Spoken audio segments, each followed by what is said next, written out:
Después de las palabras de Malaquías, del profeta Malaquías, que significa mi mensajero en hebreo, no hubo palabra de Dios para su pueblo por cerca de 400 años.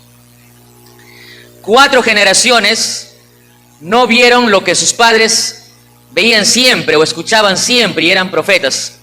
Tanto Judá como Israel siempre tuvieron palabras de los profetas. Claro, esas palabras no siempre eran aceptadas y el pueblo mataba a sus profetas, el pueblo lastimaba a sus profetas, pero dice la Biblia que por 400 años hubo silencio profético. Si tú eres padre o madre y vas a dejar a tus hijos por unas cuantas horas y les dejas muchos mensajes o varias indicaciones, ¿qué indicación le dejarías a tus hijos si no los verías por lo menos por 400 años? Entonces, cada vez que nosotros leamos el libro de Malaquías, debemos tener en mente justamente eso. Son palabras de Dios para su pueblo, a quien no les hablaría, por lo menos, de manera a través de sus profetas, por 400 años.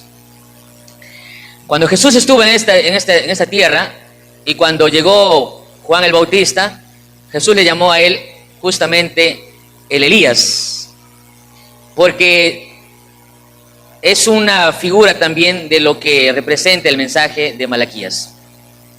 Para ponernos en un contexto, el libro de Malaquías fue escrito después del exilio. Y ustedes saben que el pueblo de Israel o el pueblo de Dios llegaron a estar esclavos o cautivos en Babilonia cerca de 70 años. Después el pueblo de Judá regresó a Jerusalén. Y ustedes saben, su misión era la de reconstruir los muros y reconstruir también el templo. De manera interesante, el libro de Malaquías, a diferencia de otros libros proféticos, no denuncia al pueblo de Israel el pecado de la idolatría. Es decir, el pecado del pueblo de Judá, del pueblo de Dios, post-exilio, después de haber estado en Babilonia, ya no era la idolatría. Claro, ellos se habían dado cuenta que toda la desgracia que ellos habían vivido justamente tenía como problema su idolatría, la idolatría de sus padres. Habían sido esclavos, habían pasado penurias, habían pasado los días más tristes. Era una tragedia haber vivido como esclavos o como cautivos. Ahora ya estaban en Jerusalén, habían reconstruido los muros, habían reconstruido el templo y todo estaba lindo. Entonces, ¿cuál era el mensaje? ¿Cuál era el problema del pueblo de Dios en los tiempos de Malaquías? Y que es relevante para nuestros tiempos también, porque justamente ese mensaje también es para cada uno de nosotros. El libro de Malaquías, en sus 4 capítulos, puede dividirse en 7 mensajes. Y los mensajes son los siguientes. Desde el inicio, el primer mensaje que Dios quiere revelar a su iglesia, a su pueblo, es el amor de Dios. Exactamente, allí dice la palabra de Dios en el versículo 2. Yo os he amado, dice Jehová, y dijisteis, ¿en qué nos amasteis? ¿No era Esaú, hermano de Jacob? Dice Jehová, yo amé a Jacob. El primer mensaje que Malaquías quiere dar a su pueblo es que, si bien es cierto, va a decirles cosas que quizás no les guste, si bien es cierto, quizás sus mensajes no van a ser tan aceptados, pero de plano Dios quiere decir a su pueblo, yo los amo. Punto. Y los amo, aunque lo que les voy a decir no les va a gustar muy probablemente. Y entonces, sin embargo, la Biblia dice que el pueblo pregunta, ¿no? ¿En qué nos has amado? ¿Por qué dices que nos amas? Y hermanos, es interesante que con frecuencia, como pueblo de Dios, muchas veces podemos olvidarnos del amor de Dios. Una hermana estaba un día contando, me decía, pastor, si realmente Dios me amara, me permitiría ganar la tinca, porque juego años y nunca gano, dice, ¿no? Y a veces nosotros nos sentimos tentados a creer que Dios nos ama solamente porque nos va bien. Y cuando nos va mal y cuando las cosas no salen como nosotros pensábamos, a veces decimos, creo que Dios no me ama, porque Dios ama a todos le va bien a todos, todos prosperan, todos crecen, pero yo no. Entonces el primer mensaje de Malaquías a su iglesia, a su pueblo es: yo los amo, aunque ustedes crean que yo no los amo. Y ahí hace una referencia a Esaú. Dios le está diciendo otras palabras: yo los amo a ustedes, porque si ustedes están aquí vivos, es porque yo los amo. No, ¿acaso yo no amé más a Jacob que a Esaú? Está haciendo una explicación, una ilustración. Edom ya no existe, Egipto no existe, ¿cuántos pueblos no existen? Pero tú sigues vivo. Hermanos, ¿cuántos de nosotros hoy hemos agradecido a Dios por el simple hecho de respirar? Ya tú sabes que hubo un tiempo, una pandemia universal, mundial, donde la gente literalmente pagaba por respirar, ¿se acuerdan? Y esta generación, la que ha pasado el COVID-19, es una generación literal de sobrevivientes. Muchos somos sobrevivientes. ¿Y por qué? Porque merecíamos vivir más que los que fallecieron, simplemente por la misericordia de Dios, por el amor de Dios. Y a veces somos tan ingratos con Dios de no agradecer a Dios por el solo hecho de respirar. El segundo mensaje de Malaquías a su iglesia, a su pueblo, es el siguiente: adoración sin cuidado. Es interesante esta declaración, queridos hermanos. Miren lo que dice la palabra de Dios allí en el libro de Malaquías 1, 6 y 7.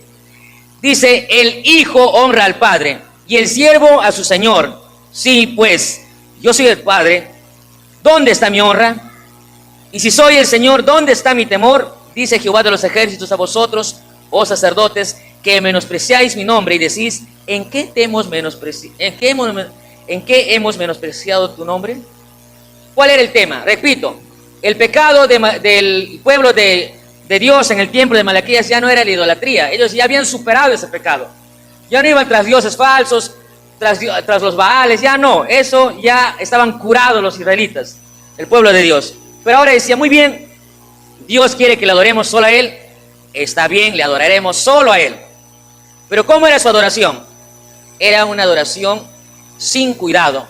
Era una adoración tanto así que dice la Biblia que le ofrecían panes inmundos. Dios quiere que le demos pan, los panes, sí, panes inmundos. Ustedes saben que para ofrecer una ofrenda a Dios en la Biblia, los sacerdotes en el Antiguo Testamento tenían que ver con cuidado el animal, sin defecto, sin mancha, sin mácula. Pero interesante que ahora, en este tiempo, los israelitas post-exilio dicen: bueno, Dios quiere que solamente lo adoremos a Él. Muy bien, yo no creo en otros dioses, yo no creo en santos, yo no creo en santos por allí, pero ahora yo pues le adoro a Dios, pero que acepten, en otras palabras, lo que yo le estoy dando. ¿Cuántos de ustedes en esta mañana se han levantado y han dicho, quizás, no ustedes, quizás los que están viéndonos por YouTube: qué fastidio, ¿no? Ay, no, qué pereza ir a la iglesia hoy día, quisiera dormir un poco más? Y algunos están allí de sueño, están mirando el reloj algunos. Dice el pastor Heisen, ya me han dicho ya: pastor Heisen, por favor predique corto, usted predica siempre bastante. Eso me han dicho hasta en mi misma casa. Estoy mirándola y no quiere decir. Entonces yo, hermanos, yo de verdad pido perdón si en algún momento he predicado más del tiempo. Pero ¿saben qué? Pensaba hoy día predicar cortito, pero ya he decidido que no. ¿Por qué? Te voy a decir por qué. Lo hago por amor.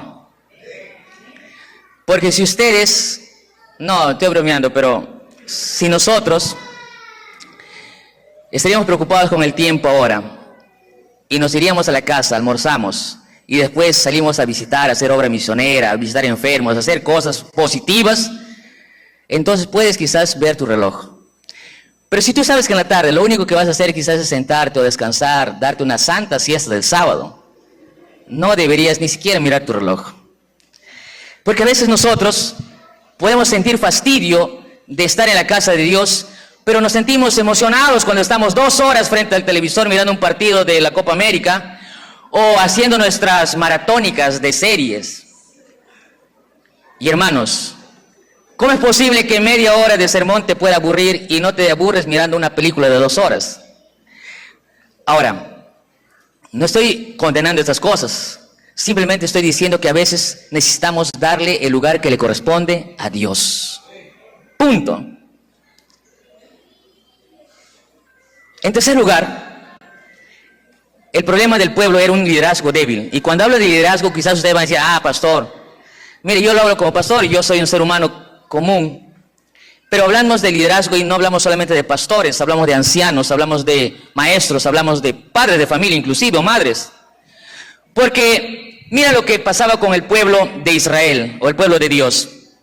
Interesante lo que dice la palabra de Dios. Pueden leer por favor allí. Vamos a leer capítulo 2, versículo 8 y 9. Dice, mas vosotros os habéis apartado del camino, habéis hecho tropezar a muchos en la ley, habéis corrompido el pacto de Leví, dice Jehová de los ejércitos. Por tanto, yo también os he hecho viles y bajos ante el pueblo.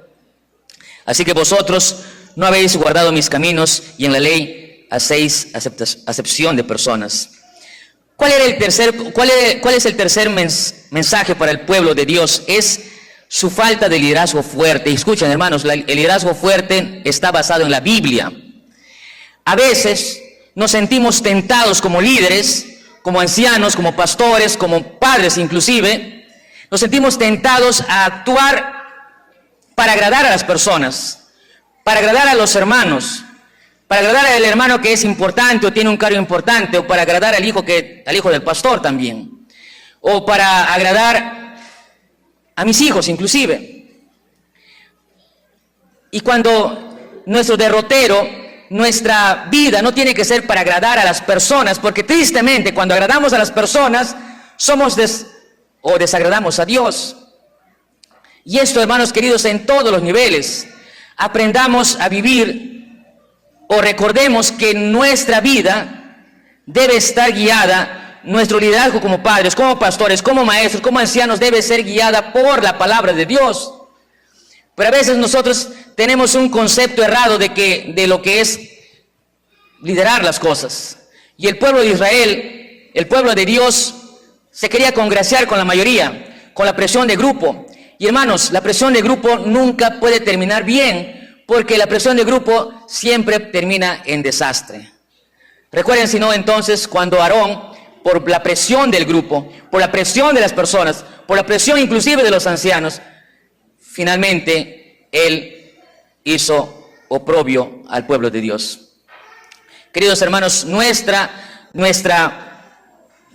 vida, nuestra casa, nuestra iglesia tiene que ser guiada por la palabra de Dios. Amén. ¿No se molestan, hermanos? El cuarto mensaje, ahí mejor me ayudan, yo les voy a ayudar. El cuarto mensaje es muy, pero muy especial y es muy triste. ¿Cuál era uno de los problemas grandes del pueblo de Dios en los tiempos de Malaquías? La infidelidad matrimonial. Interesante que ustedes, cuando leen la Biblia, van a notar que antes del exilio, los israelitas, aunque eran idólatras, eran fieles a sus matrimonios. O sea, valoraban el matrimonio. Y aunque la ley de Moisés decía y daba libertad para repudiar, no existen muchos casos de repudio. Pero interesante que dice la sierva del Señor en Profetas y Reyes, que después del exilio, los judíos habían desvalorizado el tema del matrimonio. ¿Y qué hacían? Como consecuencia, volvieron del exilio y se separaron, comenzaron a repudiar a sus esposas y se comenzaron a casar con otras chicas, jóvenes o personas. Y el mensaje de Malaquías para su iglesia, para su pueblo es, por favor, no se olviden, dice allí el texto, dice la palabra de Dios, capítulo 2, versículo 11, prevaricó Judá y en Israel y en Jerusalén se ha cometido abominación, porque Judá ha profanado el santuario de Jehová, que él amó, y se casó con hija de Dios extraño. Acá hay varias lecciones, pero interesante que el pueblo iba a adorar, y esta visión está justamente en ese contexto. El pueblo va a adorar a la iglesia, y Dios le dice, no entren, váyanse, porque ustedes no están valorando una institución divina que es el matrimonio, porque el matrimonio, queridos hermanos, es para siempre. Es para siempre. Es para siempre. Oye, hermanos, ¿qué? ¿Ustedes están como el pueblo de Israel? ¿Qué pasa, hermanos? Retroceda, por favor, hermano. Más, retroceda más. Hermanos, voy a preguntarme, ¿el matrimonio es para siempre? Charlie, es para siempre. Hermanos, ¿qué iglesia debe valorar, debe predicar, debe cuidar el matrimonio si no es la iglesia adventista, hermanos? Pero de un tiempo a otro hay una nueva generación que quizás, no sé si están acá, pero que ya no cree en el matrimonio para toda la vida. El otro día un joven me decía que está pensando casarse, dice, voy a casarme, pastor, a ver cómo me va, dicen. Y hermanos, el matrimonio no es para ver cómo te va, para eso está el noviazgo.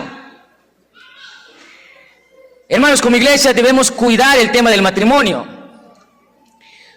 No voy a decir definitivamente que no, todos pueden, hasta pueden allí decir, nadie tiene un matrimonio perfecto, mi matrimonio no es perfecto, definitivamente. Pero nosotros creemos que el matrimonio es una institución divina y que nosotros nos casamos y que el divorcio no es la solución para los problemas. Hay gente que cree que el divorcio, no sé si estoy hablando en esta hora para alguien que está pensando en divorciarse, hermano, hermana, el divorcio no es la solución.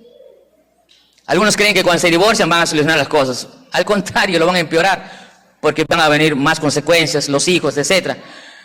Es un tema muy amplio, pero el principio es que tú te casas hasta que la muerte los separe.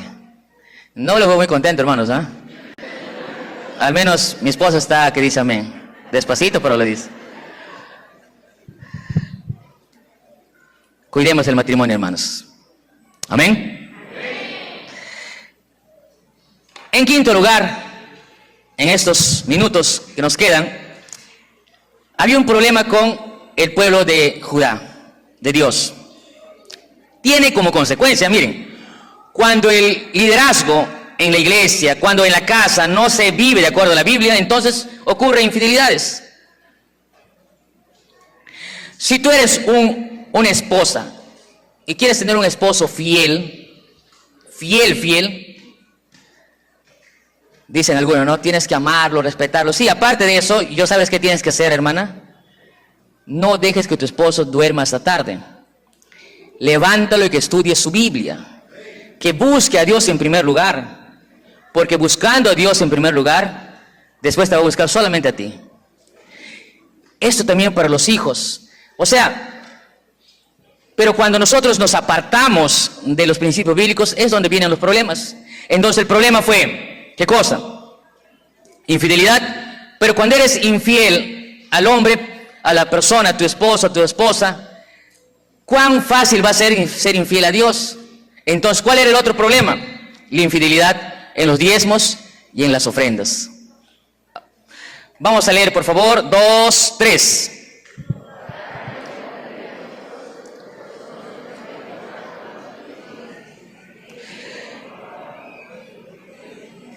¿En qué te hemos robado? En vuestros diezmos y ofrendas. Malditos sois con maldición, porque vosotros, la nación toda, me habéis robado. Robar a Dios, queridos hermanos, ¿es posible robar a Dios? ¿Cómo se va a dejar robar Dios? ¿Puede regresar, por favor? Si nosotros normalmente creemos que nos roban porque la otra persona es más hábil, es más rápida, atemoriza más. Pero si Dios es fuerte, ¿cómo se va a dejar robar Dios? Pues es lo que se dice en la Biblia, que hay robo, dice. ¿Cómo es posible robar a Dios? Simple, con nuestros diezmos y con nuestras ofrendas. Ahora, acá quiero explayarme un poquito más. Avanzamos, por favor. Miren, hermanos, diezmo. En conclusión, ¿qué es el diezmo, hermanos? ¿Qué es el diezmo? El diezmo es en obediencia a Dios. No hay mérito, por más que alguno diga, pues yo sí soy fiel en mis diezmos, hermanos, te voy a decir una cosa, no hay mérito, no hay mucho mérito en que tú devuelvas algo que no es tuyo. O sea, el diezmo es devolverle a Dios lo que le corresponde.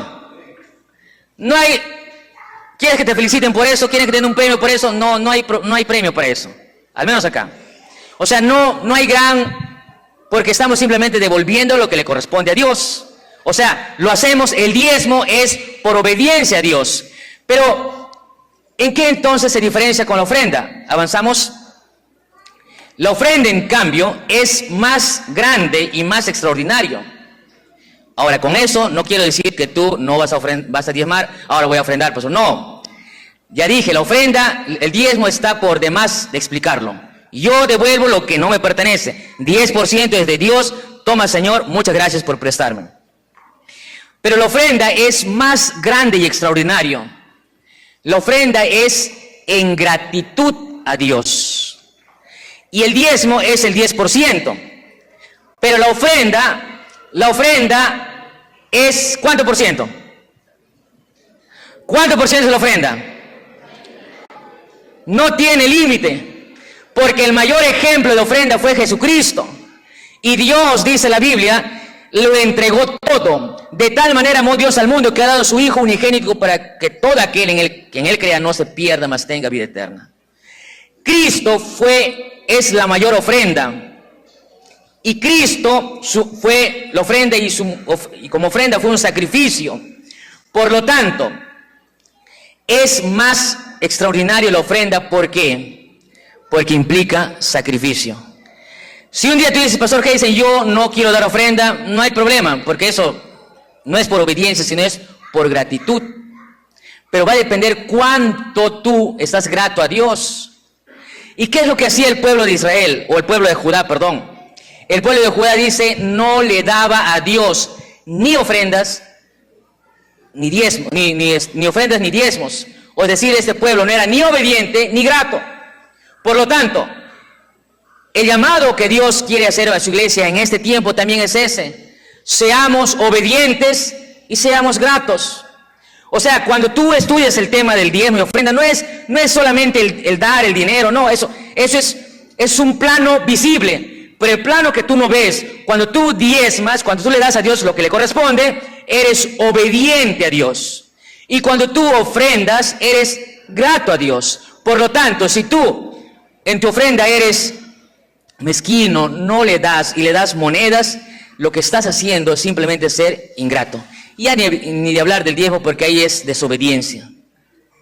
Entonces, ¿cómo nosotros sabemos que su pueblo es un pueblo obediente? Cuando su pueblo también diezma. Y cuando es grato, porque ofrenda. Avanzamos, por favor. Y es interesante, queridos hermanos, esta cita importante. Dice, sin embargo, capítulo 3, versículo 7, que ese pueblo es, o sea, el pueblo de Israel, el pueblo de Judá, roba en los diezmos y ofrendas. Pero me llama la atención, ¿por qué? Acá está la explicación antes, la causa. Dice, desde los días de vuestros padres, ¿qué cosa? ¿Os sabéis? Entonces, en otras palabras, le está diciendo Malaquías, Dios le está diciendo a su pueblo, pero en realidad ustedes, los que ahora están robando, en realidad simplemente están copiando lo que sus padres han hecho. ¿Qué quiere decir eso?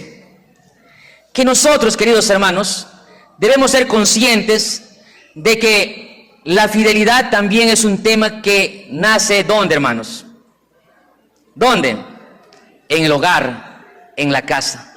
Si nosotros queremos tener hijos fieles, debemos ser padres fieles. Avanzamos, por favor, ya vamos terminando. Entonces, avanzamos, por favor. 6. Y hermanos, esa es una parte muy importante. ¿Qué dice? Todos seremos juzgados. ¿Cuántos creen que todos seremos juzgados? Entonces os volveréis y discerniréis la diferencia entre el justo y el malo, entre el que sirve a Dios y el que no le sirve. Finalmente, hermanos, dice Dios a su pueblo, ya les he dicho lo que tenía que decirles, solamente les tengo que recordar lo siguiente, que un día todos seremos juzgados. ¿Sí o no? Todos seremos juzgados. Y Pablo a los Corintios les diría lo siguiente. ¿Qué dice Pablo? Vamos, porque es necesario que todos comparezcamos ante el tribunal de Cristo para que cada uno reciba lo que le corresponde, según lo bueno o lo malo que haya hecho mientras vivió en el cuerpo. Tú puedes estar seguro, todos nosotros podemos estar seguros de que todo lo que nosotros hacemos está siendo anotado en el libro de la vida, y todos algún día seremos juzgados según la ley de Dios, seremos juzgados por Cristo Jesús. Todos compareceremos ante el tribunal de Cristo. Avanzamos y bueno, alguno puede decir, pastor, vamos a ser juzgados según nuestros conocimientos, por eso yo no quiero estudiar mucho, dice, ¿no? Bueno, creo que está ahí mal el texto, pero porque dice también Lucas que por nuestros conocimientos seremos juzgados. Avanzamos y última lección. El mensaje de Malaquías no podría terminar de mejor manera. ¿Cuál es el último mensaje de Malaquías? Fuerte. Jesús viene pronto. ¿Me ayudan ahí, por favor? Dice el texto allí en el libro de Malaquías capítulo 4, versículos 1 y 2. Porque he aquí viene el día ardiente como un horno, y todos los soberbios y todos los que hacen maldad serán estopa. Aquel día que vendrá los abrazará, ha dicho Jehová de los ejércitos, y no les dejará ni raíz ni rama. Mas a vosotros, los que teméis mi nombre, nacerá el sol de justicia, y en sus alas traerá salvación, y saldréis y saltaréis como becerros de la manada. Como becerros, hermanos. ¿Qué quiere decir esa cita así en breves palabras? Que habrá un día cuando, después de haber comparecido en el tribunal de Dios, después del juicio, habrá simplemente una recompensa. Jesús vendrá, y cuando Jesús retorne por segunda vez, habrá dos grupos, dice Malaquías.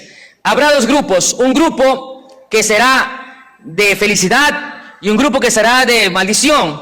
Un grupo que comenzará a saltar como becerros, dice allí la palabra de Dios. Es decir, ese grupo, este pueblo que ha sido obediente a Dios, ese pueblo que ha sido leal, que ha sido obediente y ha sido grato, que ha vivido de acuerdo a la palabra de Dios, ese grupo será, dice, de felicidad y de alegría. ¿Cuántos quisieran estar en aquel día precioso cuando Jesús aparezca en las nubes de los cielos? La segunda venida de Cristo es el mensaje que Dios tiene para cada uno de nosotros. Ahí nomás. Este mensaje es el mensaje que Dios le dio a su pueblo hace 400 años, o 400 años antes de Jesús. Ahora tú puedes imaginar a la iglesia de los tiempos de Jesús, el pueblo de Israel en los tiempos de Jesús. Cada vez que tomaba el libro de Malaquías, decía, estas fueron las últimas palabras. Por eso cuando tú ves los evangelios y cuando ves a la gente en los tiempos de Jesús, no ves a gente idólatra, no. Tú ves a gente que tiene la lucha de servir a Dios, pero sirven de manera formal. No le sirven porque realmente lo aman, aunque Dios les dice, yo los amo. Ellos dicen, bueno, su problema era su falta de liderazgo basado en la palabra de Dios. Se inventaban cualquier otra cosa menos la palabra de Dios. No valoraban el matrimonio, por eso Jesús tuvo que decirles, cualquiera pues que mira o piensa en su corazón ya adulteró con aquella mujer. Por eso es que Jesús valorizó el matrimonio. Por eso es que Jesús, aunque condenó a los escribas y fariseos de que ellos diezmaban del eneldo y de la menta y del comino, pero Jesús nunca dijo, está mal lo que están haciendo ellos, sino Jesús dijo, hagan lo que ellos dicen que hagan, pero no hagan como ellos hacen. Es decir, que el mensaje que Malaquías, o Dios dio a Malaquías para el pueblo de Dios, es un mensaje especial porque en Malaquías, avanzamos por favor, también se habla de un Elías. Allí dice la palabra de Dios en Malaquías capítulo 4, versículo 5. He aquí yo os envío el profeta Elías antes que venga el día de Jehová grande y terrible. Quiere decir que antes de la segunda venida de Jesús, Dios envía a su Elías. Antes de la venida de Jesús, Dios envía a su Elías. Dios pudo decir antes de la venida de Jesús, del Mesías, yo envío a Noé, envío a Moisés, a José, a tantos otros hombres de Dios, pero dijo que envía a Elías. ¿Y por qué dice que envía a Elías? Porque Elías representa a ese mensaje que es en medio de la convulsión, es el mensaje de adoración verdadera, de volverse a Dios. Avanzamos. Y Jesús llamó a Juan el Bautista como el primer Elías. Él es el Elías que habría de venir. Ese es el segundo Elías para muchos. Este es el que viene a preparar el camino para Jesús. Y sin embargo, hay un último Elías, queridos hermanos, antes de la venida de Jesús. Ese último Elías, ¿quién creen que es, hermanos? Avanzamos. ¿Quién creen que es el último Elías? Es el pueblo adventista. Amén.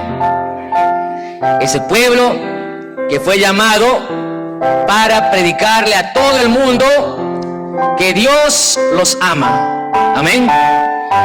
Que Dios es bueno, es misericordioso, es amante. A pesar de lo que somos, a pesar de lo que nosotros somos, Dios nos ama.